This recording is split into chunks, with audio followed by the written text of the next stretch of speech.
Cumprimento os irmãos com a paz do Senhor Jesus Cristo. Queridos irmãos, por gentileza, tome o exemplar da Bíblia Sagrada em suas mãos, abrindo-a no texto que está inserido no livro de Juízes, capítulo de número 6, o versículo de número 11. Juízes 6, verso de número 11. Feliz em poder estar com os irmãos nesta oportunidade de culto de Assembleia Geral aqui em Santarém.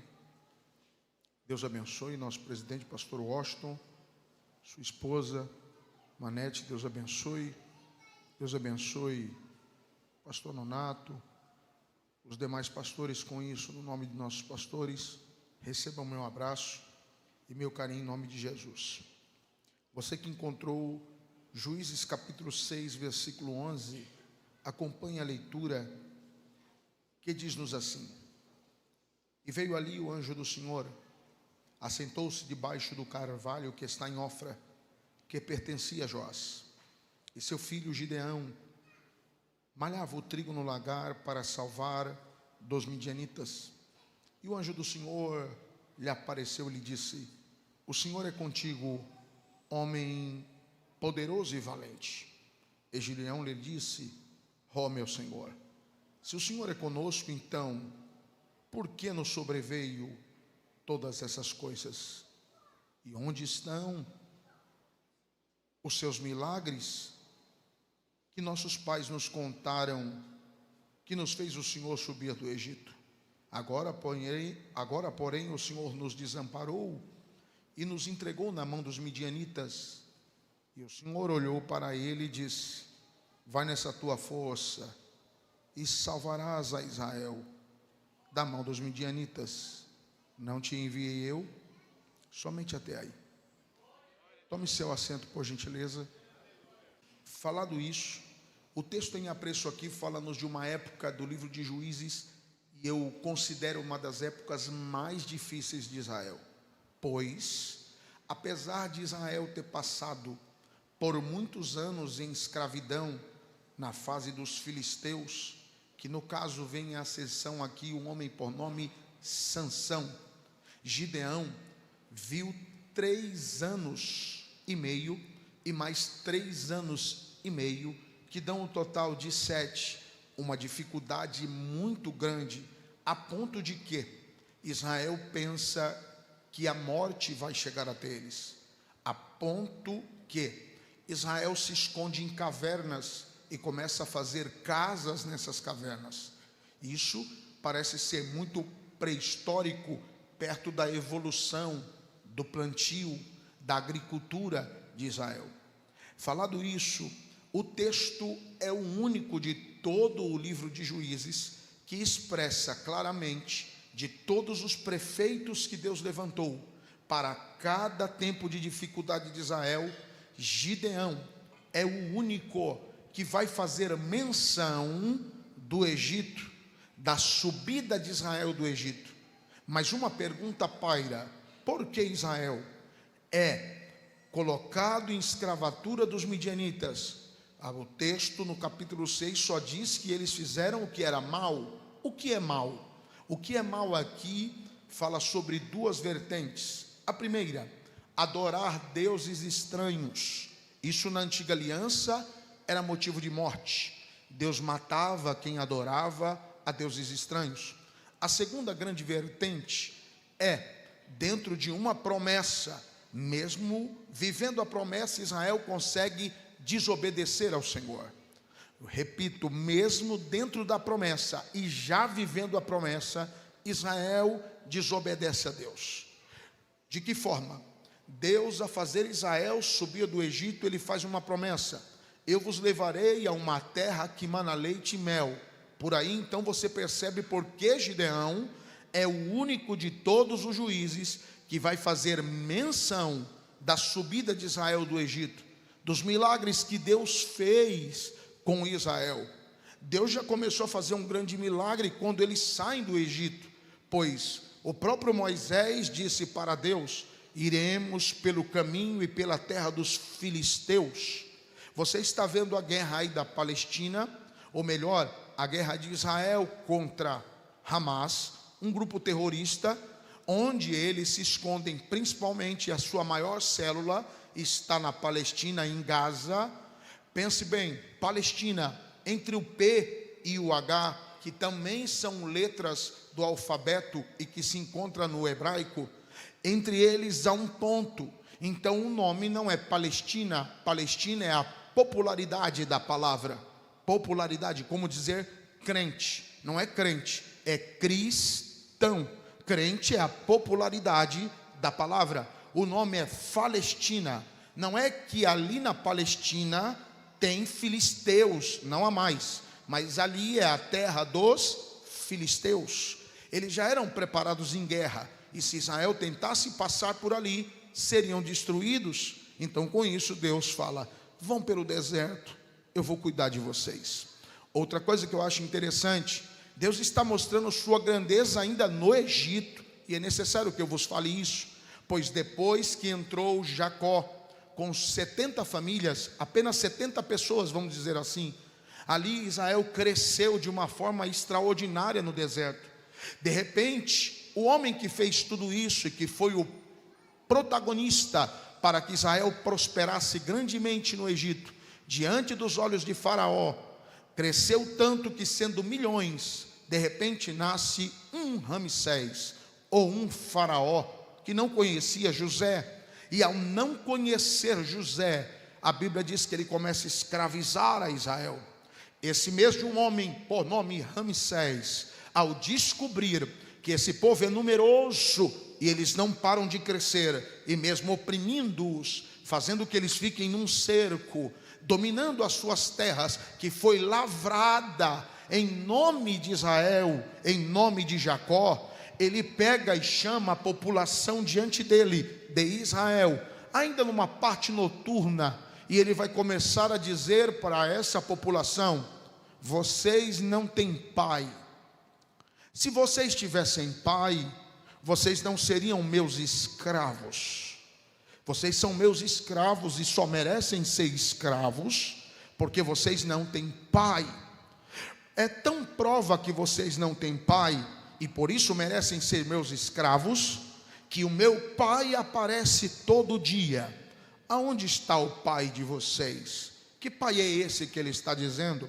O pai que ele está dizendo é que na cultura egípcia, em sua religião, acredita-se aqueles homens que o faraó era um filho do sol. Então por isso ele vai oprimindo a mente de Israel, porque se você quer vencer um povo, primeiro você muda o que está aqui, e com isso você vai vencer eles na parte exterior. Primeiro você domina a mente. Por exemplo, quem não lembra aqui, irmãos, de muitas civilizações das quais ninguém conseguia vencer? É só você ler um pouco a história, como por exemplo os maias. Os maias ninguém dominava a sua língua. Os maias ninguém conseguia decifrar a sua ciência. Era uma civilização totalmente poderosa, e com isso mesmo muitas nações tentando guerrear contra eles não os venciam, porque ninguém dominava a sua língua. Não dominando a língua, não decifravam o que estava na sua mente. Com isso não podiam mudar os maias, eles sempre venciam. O que eles fizeram? Vamos mudar o vocabulário deles, a forma que eles falam, para que a gente entenda. Se a gente mudar o vocabulário deles, nós vamos mudar a forma de pensar deles, porque nós vamos entender o que eles falam. Então, mudando o vocabulário dos maias, eles conseguiram mudar a sua mentalidade. Aonde estão os maias hoje? Não existem mais, porque foram derrotados primeiro aqui, depois foram derrotados fora daqui. Por que você acha que homens querem mudar nossos vocabulários? Trocando ele e ela para elos, ok? Trocando o vocabulário que dá o gênero homem e mulher, trocando para um gênero neutro, porque mudando o seu vocabulário, vão mudar a sua forma de pensar. Mudando a sua forma de pensar, vão conseguir te destruir facilmente. É isso que está acontecendo. Ramsés está fazendo isso com Israel. Vocês não têm pai. Porque, ó, meu pai, como ele aparece, o sol raiava e ele apontava para o sol. Aí eu imagino que Israel vai se oprimindo e vai acreditando que isso é a verdade. Só que não é a verdade, é uma realidade, porque eles nunca viram o pai deles. Mas Faraó de alguma forma está dizendo: meu pai é o sol, e ele aparece. Mas a verdade vai aparecer quando Moisés chega no Egito. E ele diz assim: ei, Faraó, deixa meu povo ir. Ele não acredita, Ramsés não acredita que Israel tem pai, porque a boca de Moisés, para ele é uma fala comum, mas foi Deus quem levantou Moisés. De repente, Deus começa a lançar pragas no Egito. E qual é uma das pragas que Deus lança? Ei, Faraó, deixa meu povo ir e me festejar no deserto. Faraó diz: não, eu não deixarei, esse povo não tem pai, eles merecem ter a mim como seu senhor.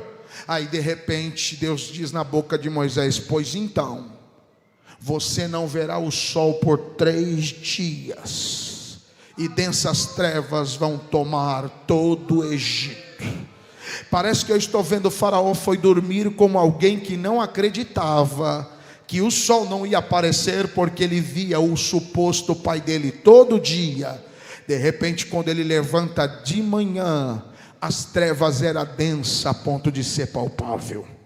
No primeiro dia ele pensou: é um eclipse. Só que eclipse não demora 72 horas. No outro dia, de novo, o pai de Faraó não apareceu, e era Deus dizendo assim: ei, Faraó, cadê o teu pai? Teu pai não aparece, porque quando Deus desse povo aparece, o teu pai desaparece, Ramsés. É simples assim. O Deus que nós servimos tem mais poder do que qualquer outro ser que possa existir, pois ele mesmo disse: antes de mim nenhum outro houve, e depois de mim nenhum outro haverá. Parece que eu estou vendo Israel mesmo vendo todas essas coisas e ouvindo a promessa: eu vos darei uma terra que mana leite e mel. Israel assim, mesmo assim, é desobediente. Pois, quando Deus faz essa promessa: eu vos darei uma terra que mana leite e mel. Leite aqui não é leite de vaca, leite aqui é leite de cabra. O mel aqui não é mel de abelhas, mel aqui é mel de tâmara. Por quê? Porque a terra para onde Israel vai, se alguém aqui já esteve em Israel, sabe que até o dia de hoje Israel é árido, é pedregoso. Como que Deus faz uma promessa que um povo vai prosperar numa terra seca? É porque vocês não conhecem o Deus que Israel tem como pai. Uma das coisas que eu acho interessante é que se a terra é seca, ali não tem como ter vegetação. Se não tem vegetação, como é que cria gado? Então o mel é de cabra, porque cabra dá leite, mesmo nos lugares mais áridos. E para quem não sabe, o leite da cabra ele é produtivo para o corpo humano, a ponto de servir como antibiótico. Israel é escravo, mal sabe pegar enxada. Então olha só, estão fracos, são quase 420 anos de provação. Mas o primeiro alimento que Deus dá para eles é o leite que vai fortalecer os ossos, vai dar fortaleza ao corpo físico, porque a prosperidade vai vir depois. Deus só está fortalecendo para eles trabalharem na terra onde eles vão prosperar. O mel de tâmara, ele não aumenta o colesterol nem o nível da glicose. Se você estudar um pouquinho, o mel da tâmara vai melhorar o funcionamento do pâncreas. Com isso, vai dar mais vai fortalecer o seu sangue. Porque da onde vem a força? A não ser do seu sangue. Quer uma prova? Quem aqui já pegou aquele vírus chamado dengue? Você percebeu que a primeira coisa que a dengue faz é tirar a força. O que o médico faz? Bebe Gatorade, bebe água de coco. Para quê? Para fortalecer o seu sangue, para que as plaquetas do seu sangue aumentem. Com isso você vai ter força. Uma das coisas que um médico disse para mim, eu não acreditei, foi: coma suspiro.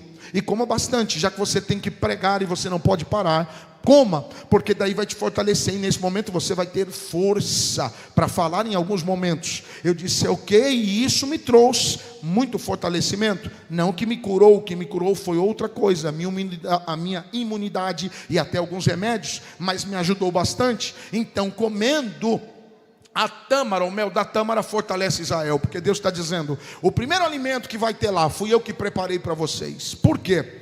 Para que vocês se fortaleçam e tenham capacidade de tudo que vocês plantarem, a terra produzir. Mas a terra não é seca, pastor? É, mas o problema não é a terra, é quem está na terra. Não, vou melhorar para você.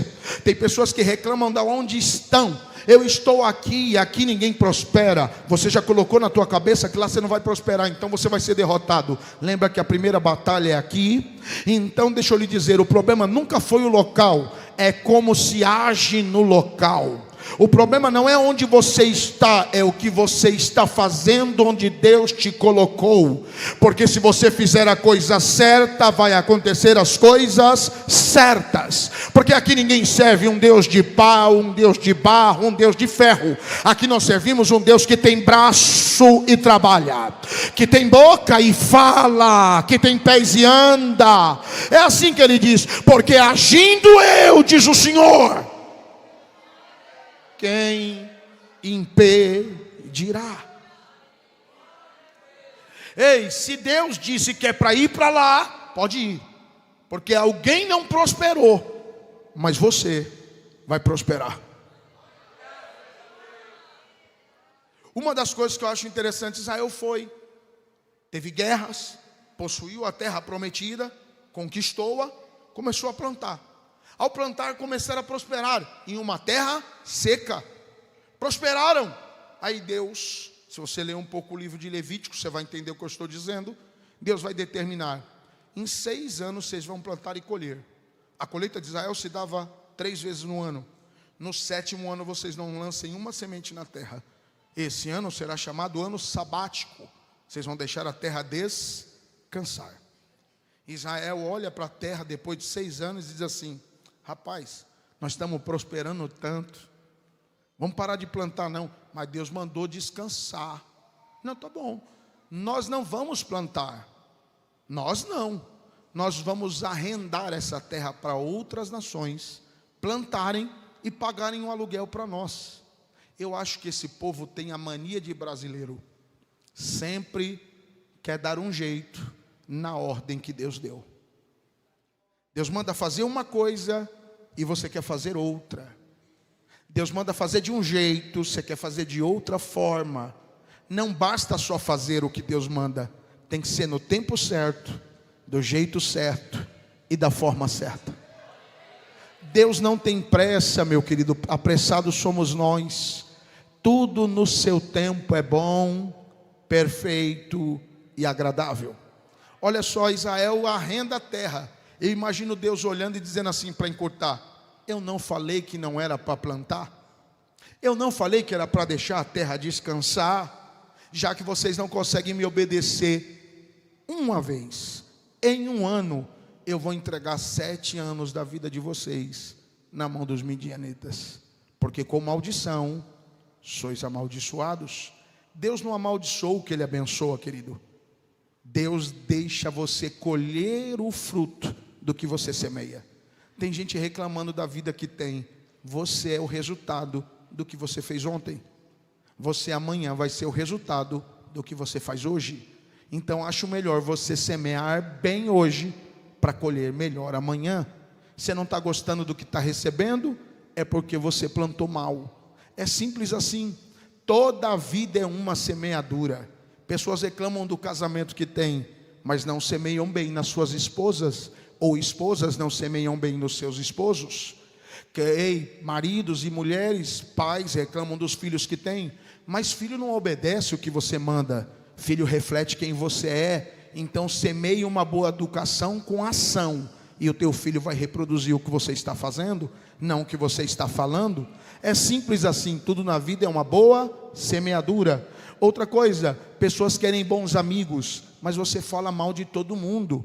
Todos já descobriram que não vale a pena estar perto de você. Fale bem de todos, Se não há nada de bom para dizer, seja neutro. As pessoas vão confiar mais em você. Tudo que se planta, colhe. Não existe meio apoio. Ou você apoia seus amigos, ou você não apoia. Crítica nós fazemos a inimigos. Falamos em público. Agora, algumas pontuações para amigos nós fazemos no oculto, fechado. Amigo não se critica, amigo se aconselha. E conselho não é para todo mundo ouvir, é só para quem precisa.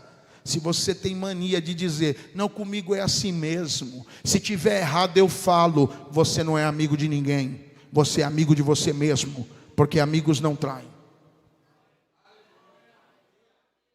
Vou repetir mais uma vez, amigos não traem. Se você tem a mania de fazer crítica a tudo e a todos, você não é amigo de ninguém. Uma das coisas que eu acho impressionante é que quando Israel agora é entregue na mão dos midianitas, os midianitas vêm a Israel e dizem assim: olha, nós vamos deixar vocês continuar arando a terra, plantando nela, mas no tempo da cega, colheita, nós vamos vir a vocês e pegar uma porcentagem do que vocês plantaram. Israel com seus sacerdotes aceitam, na maior naturalidade. Quer dizer, obedecer a Deus não dá, mas o inimigo vem para colher uma coisa que Deus te deu e você aceita na boa. Não tem alguma coisa errada aqui. Não é assim no nosso meio? Pode perceber, obedecer o que o seu pastor prega aqui é difícil, mas qualquer conversa do diabo lá fora te leva. Se você não consegue obedecer a alguém que você vê aqui e que é servo de Deus, como é que você vai obedecer a Deus que você nunca viu? É por isso que o diabo te escraviza lá fora. Olha o que vai acontecer. Eles aceitam. Quando chega o dia da cega, o dia da colheita, eles acham que os midianitas vão se atrasar ou adiantar e ainda não colheram, mas eles vêm exatamente no dia da colheita. Quando eles chegam, Israel vai separando a porcentagem pedida. Só que os maiorais dos midianitas e dos amalequitas que vieram juntos não querem mais uma porcentagem, eles querem tudo. Porque não brinque com o diabo. Ele não quer só te envergonhar, ele quer te destruir. Ele não quer só te abater, ele quer te matar. O diabo não vai levar uma parte, se ele puder ele vai levar tudo. Uma das coisas que eu vejo impressionante na história é que Israel negociou com quem não deveria negociar. Com Deus não se negocia, porque toda a ordem de Deus é inegociável. Com Deus se obedece. Ei, e Deus não dá nenhuma ordem porque quer ter prejuízo. Toda a ordem de Deus quer fazer você prosperar. Simples assim. Deus não te dá nenhuma orientação porque quer te abater. Na realidade, toda a orientação de Deus é para você ser exaltado, nunca abatido. Por que é tão difícil obedecer? Uma das coisas que acontece com Israel é que eles tentam, depois que os midianitas levaram tudo, e o que não dava para carregar, segundo historiadores, eles jogavam no chão e os animais e as carroças passavam por cima para não sobrar nada. Ou seja, eles passaram fome, eles voltam a plantar, mas os amalequitas estão no esconderijo esperando ver a cova das sementes. Quando Israel bobeia, eles vão lá, destrói as covas todas e não conseguem ver a semeadura produzir para eles colherem. Como que alguém está plantando e não consegue colher? É porque semente de gente desobediente Deus não deixa prosperar. Você percebeu que tem gente que vive ofertando, não prospera, vive dizimando, não prospera, porque não é o que você só dizima e oferta, é como você vive e pelo que você faz. Vou repetir isso aqui. Nunca foi sobre dinheiro, irmão. Eu vou pedir para você repetir para essa pessoa que está do seu lado, não é do cunho da minha pregação fazer isso, mas repita para quem está ao seu lado: nunca foi sobre dinheiro. Você sabe o significado, com todo respeito, pastor Washington, pastor Nonato, sabe o significado da palavra oferta? Aproximar-se, elevar-se. Quando Deus fala para o profeta Malaquias profetizar para Israel, Ele está trabalhando em cada área de Israel de uma forma. Para quê? O livro de Malaquias, a história é Deus convidando o seu povo a voltar para Ele. E a última área é a finança. Por quê? Porque a finança é a única coisa que Deus chama de Senhor como Ele. Quando? Não dá para amar dois senhores. ou há de servir a um e desagradar o outro? De quem que ele está falando? É de uma pessoa? Não, é de dinheiro, é de finança. Deixa eu lhe dizer uma coisa: quem te domina? Deus ou o que Deus te dá? Tem pessoas que ficaram deslumbradas com o milagre, quando na realidade Deus não te chamou para viver do milagre. Deus te chamou para viver de uma promessa. Qual promessa? Como Israel. Eu não chamei vocês para morarem no Egito. Eu chamei vocês para dar uma terra de vocês, que mana leite e mel. Só que tinha momentos que Israel ficava tão feliz com o que já tinha, que não queria continuar vivendo em direção à promessa. Tem gente aqui que ainda não entendeu. Não é sobre ter carro do ano, é sobre morar no céu. Não é sobre ter uma porta aberta, é sobre morar no céu. Não é sobre ter uma cura, é sobre morar no céu. Não é ter um bom salário, é sobre morar no céu. Uma pergunta tola: quem aqui está disposto a viver mais da promessa do que de um milagre? Melhorando isso para vocês, olha o que eu vou lhe dizer. Quando Israel agora começa a ver que não tem jeito mais contra os midianitas e amalequitas, eles começam a construir cavernas em rocha. O que é mais fácil? Plantar e colher ou construir uma casa na rocha? Plantar e colher. Mas quando você não obedece no que é fácil, Deus vai te obrigar a fazer o que é mais difícil. Quando você não consegue obedecer naquilo que é fácil, naquilo que é vantajoso, você vai ter que aprender da pior forma. É como o filho pródigo. Nunca precisou cuidar de porcos na casa do pai, mas porque não obedeceu o pai em casa, vai ser escravizado por um inimigo fora de casa, criando porcos. Quando você não faz o que Deus manda aqui dentro, você é obrigado a ser escravo de alguém que você não queria lá fora. Foi isso que aconteceu com Israel. Mas de repente nesse cenário aparece um moço, Gideão, malhando trigo numa bacia de pedra, lagar, debaixo da sombra de um carvalho. O carvalho, para quem não sabe, é uma árvore que nasce nos lugares mais ermos e mais desérticos possíveis. O carvalho consegue sobreviver a temperaturas altas. Mesmo sendo quente, ela produz troncos e galhos tão formosos que consegue obstruir a luz do sol e criar sombra ao seu pé.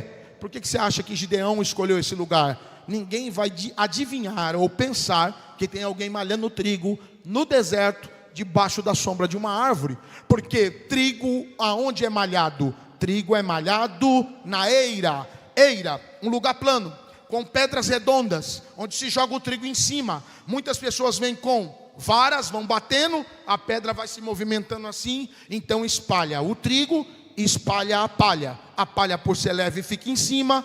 O vento já vai batendo, vai levando a palha. Por isso, normalmente, uma eira fica nos lugares mais altos. Por que Gideão não malha lá? Porque vai estar no lugar alto, os midianitas vão perceber e vão saqueá-lo. Por que ele não malha, então, como fez Sansão, no moinho? O moinho fica normalmente dentro do celeiro, só que o moinho precisa de gado. Sabe qual foi a primeira coisa que os midianitas levaram de Israel? O gado. Lê o texto. Levaram o gado. Não tem gado para mexer a pedra, para mover ela. Então Gideão malha com a mão. Pega 2 pedras pontiagudas, uma bacia de pedra, o pouco trigo que colheu, desce no deserto e vai malhar o trigo com a mão. Vai demorar, não vai? Vai. Vai ser mais difícil, não vai? Vai. Mas Gideão está fazendo o quê? Oração. Porque orar é o que você fala, orar é o que você pensa, orar é o que você canta, orar é até o que você chora, mas oração é o que você faz. Não adianta você passar a madrugada toda falando, se você vai fazer diferente do que você orou. Deus ouve sua oração, mas Ele só se manifesta na sua ação. Você quer ver Deus descer? Todo Israel está em caverna orando, mas para quem o anjo se revela? Para quem está malhando trigo. Então quem está em oração é Gideão. Quer ver Deus descer na sua vida? Para de falar. Deus está esperando você a agir. Você não acha que está na hora de você parar de falar e começar a agir, não? Eu quero prosperar, abre uma porta. Deus não está vendo você fazer nada.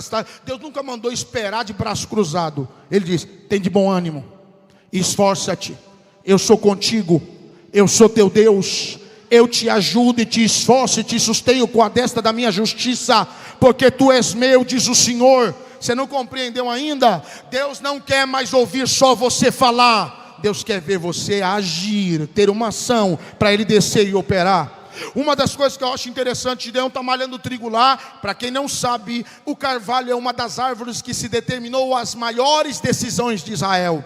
Para quem acha um carvalho no deserto alcançou vida. A pessoa que encontrasse um carvalho no deserto sabia que quem plantou aquele carvalho não estava pensando nele, estava pensando em alguém que vinha após ele.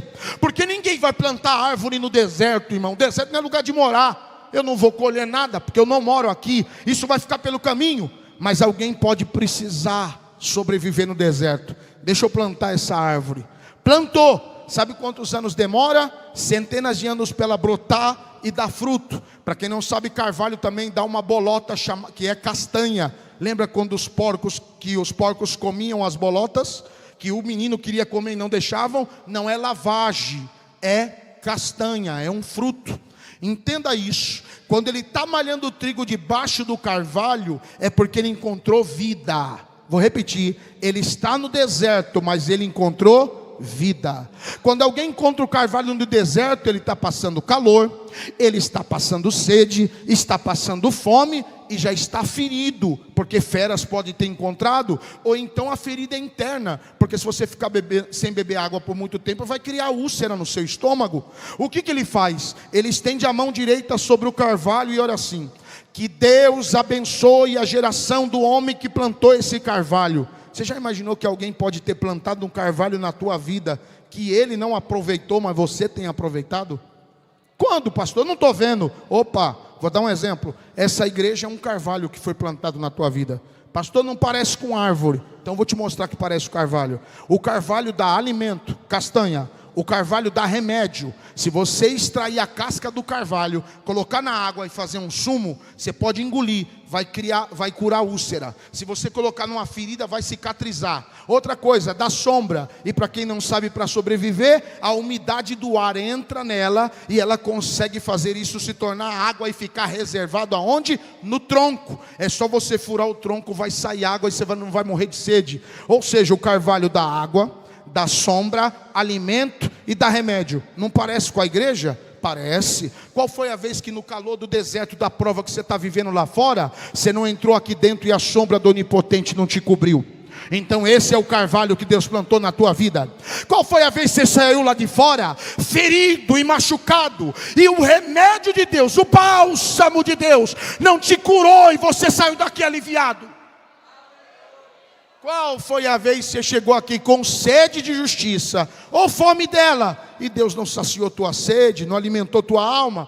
Será que não está na hora de você estender sua mão para esse carvalho? Porque mais de subtrair, primeiro o homem que encontra o carvalho, ele doa-se, pelo menos em oração. Deus abençoe esse carvalho. E o homem que plantou, porque nem toda semente que é plantada, eu vou colher. Paulo falou sobre isso. Um planta, outro rega, mas é Deus que dá crescimento. Se Deus dá o crescimento, Deus vai dar o proveito do que foi semeado a quem Ele fez crescer no momento que a pessoa chegou. Então entenda isso aqui. Nem tudo que você planta é para você colher. Mas se você plantar, quando você precisar, alguém plantou para você colher. Deus vai te colocar na direção certa. Deus vai te colocar no caminho certo. Mais do que você ficar em êxtase aqui. Eu quero que você saia daqui com a certeza que sua vida pode mudar, mas depende de você. Deus faz promessa, mas é você que obedece para Ele mudar e a promessa chegar em você. Parece que eu estou vendo outra coisa que me chama a atenção nisso aqui. É Gideão malhando trigo. Cansa, mas ele não para. Dá mais trabalho, mas ele está trabalhando. O que ele está dizendo? Tomaram as minhas ferramentas, mas eu não vou desistir. Tomaram tudo que eu tinha, mas eu não vou parar. Por quê? Porque vitória não é para quem quer. Vitória é para quem insiste. Vitória é para quem não desiste. Deus não tem negócio com fraco.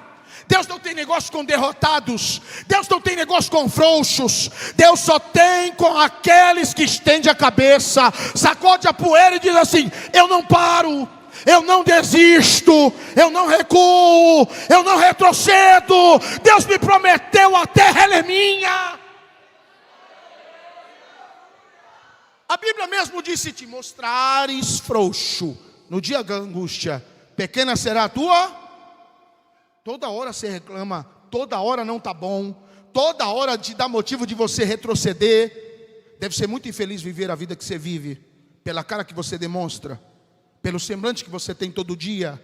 Você não entendeu ainda?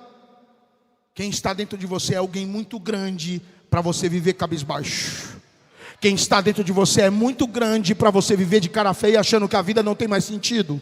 Você não compreendeu essas coisas ainda? A vida é bem melhor quando você toma as decisões certas. Não é o que eu oro, é o que eu faço que faz Deus descer e operar na minha vida. Uma decisão. Deixa eu melhorar para você. Uma decisão pode mudar toda a sua vida hoje. Não vou repetir mais uma vez. Uma única decisão pode mudar toda a tua vida definitivamente. Uma única decisão. Escute, Gideão está malhando trigo no lagar. Está lá com 2 pedras na mão. De repente o anjo desce. Quando o anjo desceu, Gideão não percebeu o anjo não. Tanto é que ele continuou malhando trigo. E o texto vai chegar ao ponto de dizer: o anjo desceu à sombra. Anjo sente calor para ter que descer na sombra? Não. Por que ele desce na sombra? Porque ele brilha.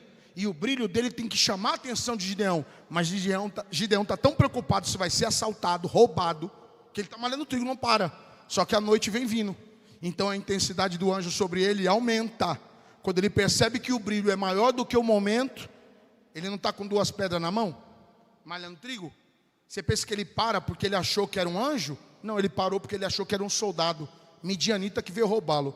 Ele levanta, alça a mão para atirar a pedra contra o anjo. Quando ele faz assim, o anjo levanta e diz: calma, varão valoroso, o Senhor é contigo. Eu vou melhorar para você. Sabe o que ele está dizendo? Eu não vim te roubar não, eu vim mudar a tua vida. Eu não vim te tomar nada, eu vim mudar a tua história. Ei, o anjo chegou e ele não percebeu. Tem crente que está do mesmo jeito nas nossas igrejas. O anjo está aqui e você não percebeu a presença dele ainda. Já estava pronto para tirar pedra. Não, vou ter que repetir isso aqui. Já está pronto para tirar pedra. Eu não vim te roubar. O anjo disse: eu vim mudar a sua vida. Aí ele questiona: que é feito de todas as suas maravilhas que nos contaram nossos pais? Não nos fez o Senhor subir do Egito? Uma coisa que fez o anjo descer para me encurtar: Gideão estava malhando trigo. Não adianta você só orar, você tem que agir e Deus vai se manifestar. Deus olhou, sabe por quê? Vai nessa tua força, varão valoroso. Você não sabe por quê? Vai nessa força aí de quem não desistiu mesmo dando tudo errado. Você já desistiu? Então você está derrotado. Está dando errado hoje? Levanta amanhã como se fosse a primeira oportunidade que você tivesse. Está lá malhando. Outra coisa, para ele malhar trigo, ele tem que fazer o que antes? Colher. Para ele colher, ele tem que fazer o que antes? Plantar. Diga alto agora se você sabe. Para ele plantar, ele tem que ter o que na mão? Isso, diga alto. Ele tem que ter o que na mão? Mais uma vez, o que na mão? Então o que mudou a vida de Gideão não foi ele só malhar trigo. O que começou a mudar a vida dele foi ele ter semente para plantar. O que vai mudar a tua vida não é o que você ora, é o que você semeia. A semente tem o poder de mudar a sua vida uma única vez, se você semear certo. Foi uma semeadura. Uma semeadura mudou a vida de Gideão. Como é que o senhor disse que os midianitas levavam tudo, pastor? Não foi o que eu falei? Quem sabe você não pensou nisso, mas vale a pena eu falar. Se eles levavam tudo, como Gideão tem trigo para malhar? Simples. Os midianitas basearam e estudaram Israel antes de invadi-los. Eles não invadiram tomando a terra repentinamente. Foi 3 fases. Só que não dá tempo de eu falar sobre isso historicamente. Aí eles chegam à seguinte conclusão: esse povo semeia e colhe nas fases da lua. Então Gideão começou a pensar: como é que eles sabem o dia que a gente colhe? E chega no dia. Eles nos estudaram a nossa cultura. E eles sabem que em determinada fase da lua a gente planta, em outra determinada fase da lua nós colhemos. Só que o que determina a minha colheita não é a lua. A gente só segue uma orientação antiga. Porque o que vai determinar o que eu vou colher e quando eu vou colher é o que eu planto e quando eu planto. É a minha semente. Então quer saber? Eu vou mudar tudo isso. Eu vou plantar quando ninguém planta, porque eu vou colher quando ninguém colhe. Você pode entender essas coisas? Está na hora da nossa igreja começar a plantar quando todo mundo não está plantando, porque essa igreja vai colher quando ninguém está colhendo. Quer prosperar, você tem que fazer o que todo mundo faz, mas de forma diferente, para você ter resultados diferentes. Este homem mudou toda a perspectiva. Quando os midianitas iam invadir Israel para colher deles, Gideão já estava colhido, já estava malhando, ele já tinha plantado de novo. Eles já não sabiam mais o que ele estava fazendo. Então Gideão tem semente. Dentro da semente tem o DNA do teu futuro. A sua palavra, a sua oratória não muda teu futuro, mas a sua ação em semear já desperta teu futuro lá na frente, dizendo teu nome, pode vir que eu estou te esperando. Você jogou a semente, ela já desperta esperando você. Outra coisa que eu vou lhe dizer, se eu for falar de semente na Bíblia, eu tenho que passar uns 3, 4 cultos ainda, mas se você não quiser acreditar na palavra de Deus, a botânica diz assim. Segundo a botânica, na produtividade entre a semente e a terra, 100%, a terra fica com 30%. Então não é a terra que vai mudar a tua vida, não é aonde você está que pode mudar a tua história, é a semente que está na tua mão, que você planta em qualquer lugar. Olha o que eu vou lhe dizer, é tão prova disso, que a botânica diz que por mais que a terra seja improdutiva, pode plantar tua semente boa, que ela vai romper as dificuldades da terra, e mesmo assim vai germinar. Você quer que eu te provo que mesmo não havendo terra, a tua semente pode germinar? Quem aqui estudou no primeiro grau e a professora mandou você levar um pote de margarina, um punhado de algodão e uns caroços de feijão? Você botou o algodão no fundo, colocou o feijão em cima, molhou e colocou no vitral. No outro dia aconteceu o que quando o sol começou a bater? Brotou o feijão? Tinha terra lá? Tinha terra lá? E por que brotou? Porque o que muda a tua vida não é a terra, é a semente. Que vai mudar a tua família não é a terra, é a semente. Ei, tua família está ruim, mas a tua semente é boa. Planta, que a tua família vai mudar. Ei, a tua congregação parece não ser boa, mas é a tua semente que vai mudar aquele lugar. Não é o local, é o que eu planto nesse local. E eu encerro, fique de pé.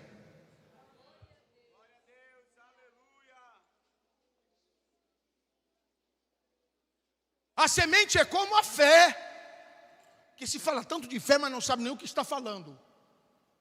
A semente é igual ou semelhante à fé. Jesus, quando quis falar de fé, ele usou que tipo de artifício? Alegoria. Semente. Por quê?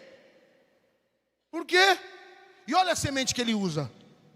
Se a vossa fé for como? Semelhante. Não é igual. A maioria dos pregadores e oradores vão dizer igual. Se ele falasse igual, estava também o tamanho dela. Se a sua fé for pequena, não existe fé pequena ou fé grande. Existem obras pequenas e obras grandes, manifestadas através de fé com qualidade. Fé com qualidade. Porque Deus não vai fazer nada, irmão, não se engane. Ele já fez tudo. Deus não tem que fazer mais nada. Ele já fez tudo. O que ele fez? Ele botou na tua mão sementes. E dentro da semente está a prosperidade que você precisa. Então não é Deus que está determinando a tua bênção. Ele já determinou. E por que ela não vem? Porque você está fazendo a coisa errada. Nós fazemos as coisas erradas.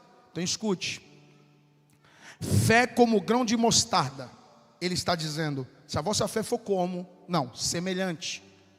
Por que semelhante? Porque não importa o tamanho, o que importa é a qualidade.